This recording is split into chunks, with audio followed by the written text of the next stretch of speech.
Buntag sa tanan. Init na ang panahon. Okay? So, i-greet sa inyong katapad og mayong buntag. Lingi, asab na inyo. Exercise. Okay? So, makikso na itong gihimo ang butib mas sa mahal nga Birhen sa Rigla. Nindot siya ito ang padayon nga pamalandungan mo. Ilabi na sa ito mapagbasa karon. One time, dihay usa ka Pinay nga diin nakabana siya foreigner nga ako ang ikahibalag o mipaambit siya sa kasinatian nga abi ni Father dugay-dugay nagayod ko no. So sa European ang iyang bana nakatrabaho siya pero every 5 years muli siya nga dibuto siya sa mahal nga Birhen sa Rigla.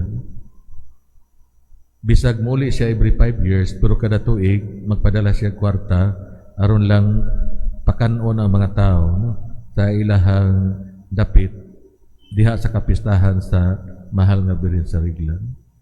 Ug sa iyang mga grasya nga dawat dili lang ang mga tao no kundi ang mga igsuon usab niya no.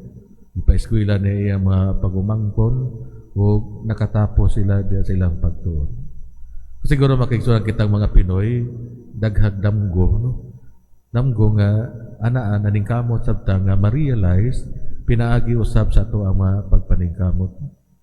Ug mao kana siya makaigsunan no kung magisgotag relasyon no, sa mga tao nga adunahan karon no, mga dato ug mga tao nga kabos, kumusta man ka ang relasyon no?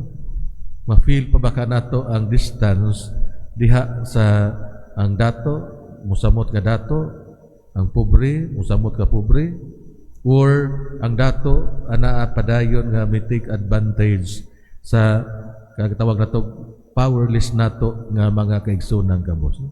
So siguro ang pipila anaa may reach out, may paambit silang grasya ug daghan sab sa ato ang mga kabos nga nahimong recipient nini. Pero sahay nasa tay mga kabos nga kaigsunan, murag magulat na sa permi, no, di na sa maningkamot, no. Angayan siya usab nato nga tanahon ug pamalundungan. So di lang sa usa ka side kundi kitang tanan no kumusta man. Ug mao kana padayon nga buhi unta siya diha sa ato ang pagpalig-on sa ato ang BEC, sa ato ang mga pundok banay. Sa atong unang pagbasa makaigsunan si Propeta Mikias gipadayag ang mga daotang tinguha sa mga tao nga naglaraw og daotan sa pagsakmit sa mga uma nga ilang nagustuhan nga iya sa mga tao. So sa unang panahon kung yung kagusto nako ni siya nga umahan no, kini maong mga tanong makuha no by hook and by crook no, sa mga daotan nga pamagi. No? So mao kini ang kinaiya sa tao nga wala mabag-o since sa panahon ni Propeta Mikias hangtod sa atong kapanahonan karon. Tungod kay daghan gyapon nato naagi hapon tay madungog nga mga istorya. Sa panahon ni Propeta Mikias nga ang mga dato mag-take advantage sa mga kabos ug mga walay gahom. Ug kadtong anaa sa gahom makigkonsabo aron makuha ang properties sa uban. Ug ikinahanglan nga magbag-o mag-usab sila pinaagi ni Propeta Mikias pero bisan pa man ning maong daotan nga makinaiya sa mga tao o pipila ka mga tao o dato ug anaa sa gahom sa unang panahon ang ato ang Ginoo mipatigbabaw gayod ang iyahang kaluoy. Aron kining mga tawhana matagaan ug laing kahigayunan nga magbag-o sa ilang mga pamaagi aron dili matapos ang katalagman. So mga igsuon daghang kahigayunan ang gihatag sa Ginoo kanato aron mabag-o o mag-usab kita sa atong pagkinabuhi.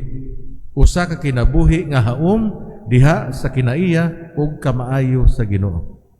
Usa ka kinabuhi nga dili sukwahi ug nakigbatok sa mga sugo ug sa kabubuton sa mahal. So mao na padayon karon gisgutan ang divorce bill, no? Ultimate divorce law, no? So kumusta man unsa may ato ang mga pamalandong ni ana, no? Ang atong gitanaw dinhi dili kay Katoliko ka or members sa other denomination kundi isip Pinoy, no? Isip mga Pilipino nga naa ang dakong pagmahal, pagpangga sa pamilya. Muuyon ka ba nga magkabungkag ang pamilya? Although adunay marelasyon sa managtiayon nga dili pwede gayod, pero doon natay mga pamaagi, no? Natay legal separation, natay annulment of marriage nga sa ato pa sa sinugdanan wa gayon nahitabo nga kaminyoon. So doon ay mga pamaagi, no? Tulig-unon siya ug hinaot ta nga padayon usab kita nga mo promote sa atong pagpangga o pagmahal sa pamilya, no? Ug mao kanang atong archdiocese na ningkamot, no? Pinaagi sa to ang mga lumilihok kita mismo nga matuon, no? Nga batukan siya, no? Adunay mga series nga mga activities, no? Karong umaabot Sabado, no? So July 27 adunay prayer rally nga himuon, no? So mao kana siya makiigsunan, makigiusa kita, no? Padayon nga atong panggaon atong pamilya, no? Ug hinaot usab ang mga gidikanan padayon nga mahimong inspirasyon, no? Diha sa panaghigugmaay, although di wa magi perpekto nga relasyon, pero ada ang pagpasaylo, ana ang pagdinawatay, no? Sa mga kuyangan sa matag usa. Makaigsunan ang mahal nga Birhen Maria naghupot sa hiyas nga duol sa amahan ug sa iyang anak. Ana ang iyang pagkamasinugtanon ug konsistensya nga naghimo niini sa iyang kinabuhi. Siya nagpalandong kanunay sa kabubuton sa amahan. Siya nakigiusa sa Ginoo ug nagpatalinghog kaniya. Mangayo kita sa panabang sa mahal nga Birhen nga mahayagan kita kanunay sa ato ang mga desisyon nga atong himuon ug sa ato ang mga buluhaton matag adlaw. Ang ebanghelyo karon nagisgot may tungod sa sulugoon nga gipili, nga gihigugma, nga gikahimutan sa Dios. Ang usa ka sulugoon obligado siya sa paghatag sa iyang pagkamasinugtanon ug pag-alagad ngadto sa iyang agalon. Gikan sa punto de vista sa balaang kasulatan, ang sulugoon usa ka ulipon. Gikonsidera siya nga usa ka private property sa iyang agalon. Ang sulugoon nakatutang sa tanan ngadto sa iyang agalon. Ang agalon ana ang iyang gahom sa kinabuhi ug kamatayon sa iyang sulugoon. So pwede siya ngayang patyon ang iyang sulugoon tungod kay iya kini kaugalingon nga property. Sa relihiyoso nga pinulungan, ang servant leader mao ang prominente nga pangulo sa piniling katawhan sa Ginoo. Siya ang tigpataliwala tali sa Ginoo ug sa katawhan sa Dios. Ug mao kana diha sa tong BEC sa to ang mga pundok banay, so ang usa ka chapel president, coordinator sa ministry sa simbahan, sa nagkadaiyang ministry sa atong parokya o religious organization o coordinator sa cluster, gitawag servant leader. Sila ang responsable sa katawhan nga gi-entrust diha sa ilaha, diha sa ilang katilingban o sa ilang grupo. Sila ang magiya sa katawhan, sila ang magumol sa katawhan, sila ang mag-inspire o magdasig sa mga tao. Mga igsoon ang mahal nga Birhen Maria sa kasal sa Kana, siya ang nagdasig sa mga sulugoon nga sundo nila bisan unsa man ang isugo ni Hesus ngadto kanila. Ang mahal nga Birhen Maria nagpakabana sa panginahanglan sa mga tao. Siya ang nagpatiliwala sa panginahanglan sa tao ngadto sa Ginoo ug kang Hesus. Ang sulugoon nga gisgutan sa ebanghelyo nagtumbok sa ato ang Ginoo Kristo nga nagpatuman sa propesiya ni propeta Isaías, pinaagi siyang pagsakripisyo, mga pagantos o kamatayon sa krus.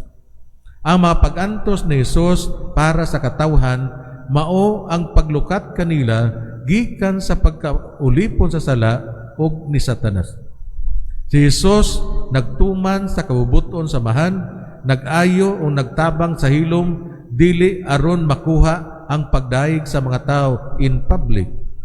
Si Hesus nagsangyaw, naghatag og paglaom, pero gihimo niya ang tanan uban sa pagpaubos og kalumo.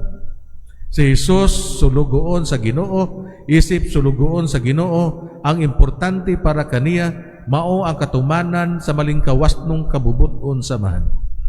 Ang gusto ni Hesus nga ang mga tao adunay maayong kinaiya at tubangan sa Ginoo. Kini mao ang pag-alagad sa Ginoo ug alagaran siya diha sa mga tao nga nanginahanglan, no?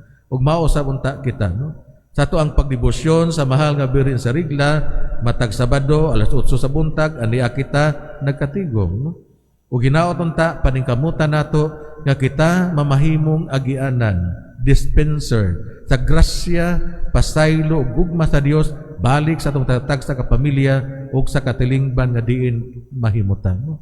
Kung kita karon dinhi naningkamot nga puy-an nato ug bansayon nato ang mga hiyas sa mahal nga birhen, ana agayod aduna gayoy milagro nga mahitabo. So kini nga sulugoon sa Ginoo mao si Jesus. Siya mianhi uban sa gugma nga puno sa pagsakripisyo. Mianhi siya dili para sa mga tao kundi mianhi siya dili para sa trono kundi para sa krus. Mianhi si Jesus dili nga usa ka mananaog kundi usa ka biktima. Si Jesus nagdala og kaluoy og pasaylo.